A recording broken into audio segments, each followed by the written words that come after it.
Hello, people. This is Detroit Miracle, and I'm coming back to you for a very serious film again. People might ask, what is the reasons for war?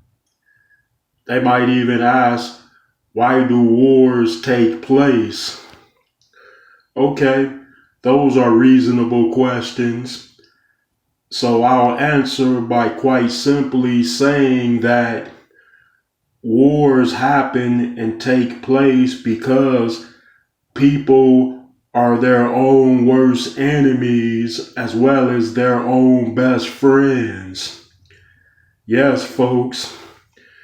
It's a take people in general, all the people on the earth, and ask yourself, who are their greatest enemies? I know people are going to say, well, bears, tigers, lions, sharks, and alligators. Wrong.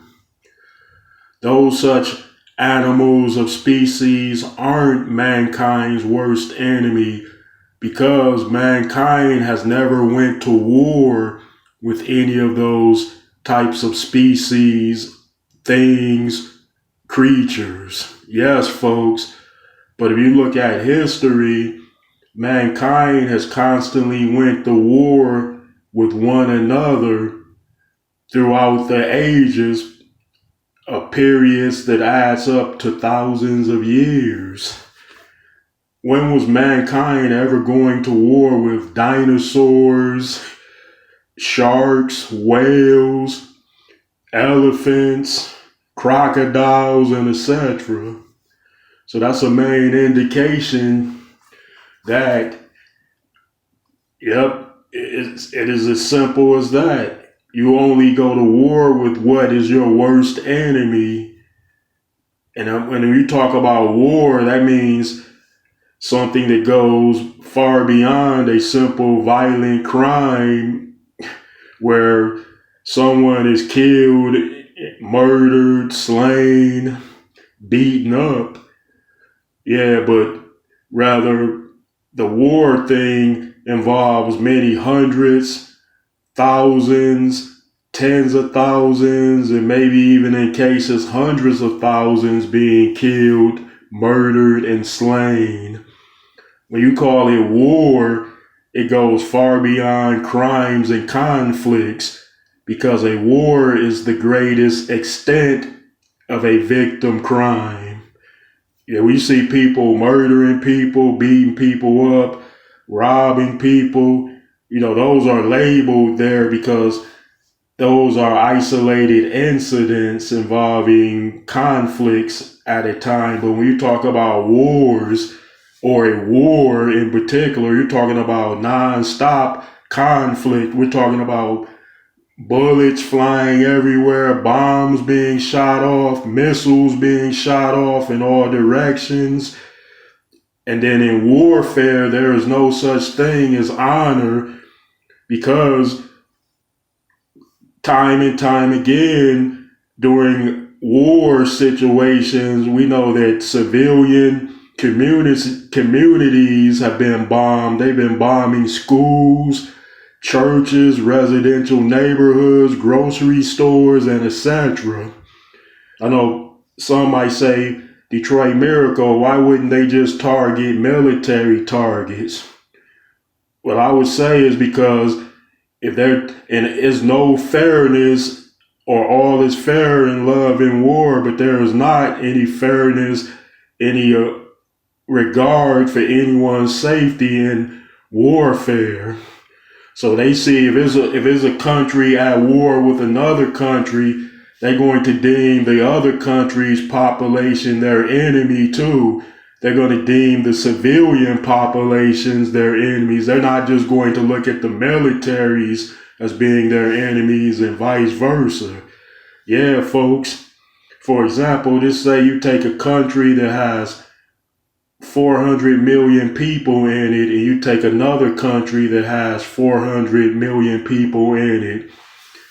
And this say most of the populations in those countries are civilians, meaning they're people with jobs, regular jobs, doctors, lawyers, nurses, librarians, mailmen, mail women, and all other sorts of people of occupations. And then you might have like a couple of million people in the militaries in both countries. You might have a couple of million soldiers each, but the most of the population of the majority is civilian, meaning people that do not take up arms, people that get up and go to work, come home to their families. Those are the majorities of the populations. Yeah, so people are wondering why in these wars, such as in the case with the recent Arabic-Jewish war and the Ukrainian-Russian war, is to why are civilians being targeted? Why are they bombing civilian residential areas and communities?